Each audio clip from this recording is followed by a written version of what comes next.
The Harvest. Africa FM listeners, welcome.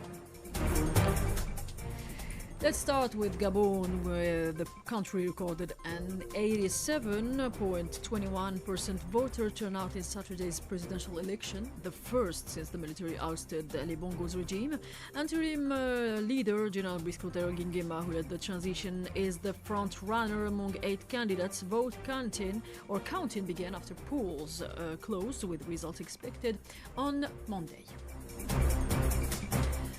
Turning to Sudan, the UK Foreign Secretary David Lammy expressed shock over reports from El Fasher, Darfur, citing indiscriminate attacks by the Rapid Support Forces that resulted in the deaths of civilians, including aid workers. He highlighted the urgent need for the Sudan conference scheduled for next Tuesday in London, urging all parties to prioritize civilian protection, now more than ever.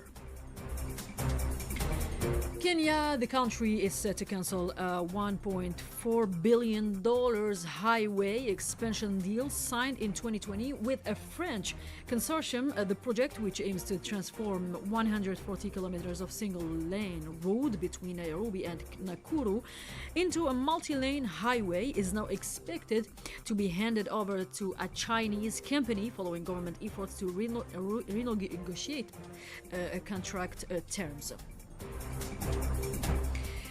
Tensions rise again between Algeria and France. Algeria summoned the French ambassador to protest the arrest and provisional detention of one of its consular officials accused in France of involvement in the alleged kidnapping of controversial YouTuber Amir Boukhors, known as Amir DZ. Algeria firmly rejected the French anti-terror prosecutors' arguments, calling the move to attempt to derail efforts to revive bilateral relations.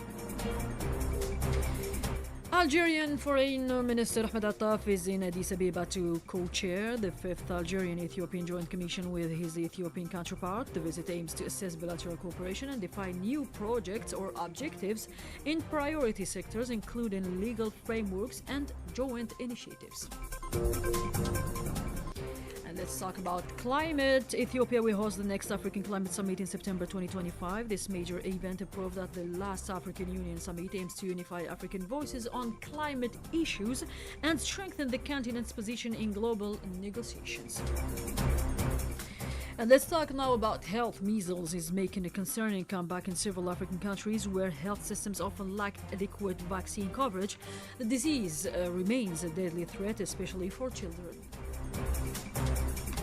And let's talk about culture now. Algeria's Minister of Culture, Zoher Belalou, unveiled 11 cultural and natural sites proposed for inclusion on UNESCO's World Heritage Tentative list. They include Jorjora and El Qala National Parks, as well as culturally rich regions like Defdest in the Hagar and the Balkanies of Roufi. And let's talk now about spiritual affairs, where the general leadership of the Qadiriya Sufi order in Algeria and across Africa rejected what it called false accusations from Mali's transitional government against Algeria, lamenting the state of political affairs under the current Malian junta. And let's wrap this harvest with sport, where the African Football Confederation will conduct a new draw for the U20 Africa Cup of Nations, now scheduled to take place in Egypt from April 27 to May 18. The competition was originally planned for Côte d'Ivoire, which has since withdrawn. Tunisia replaces the Ivoirian team, and the top 4 will qualify for the 2025 U20 World Cup in Chile. And this wraps up our harvest. Thank you for listening, and thank you for following Africa FM.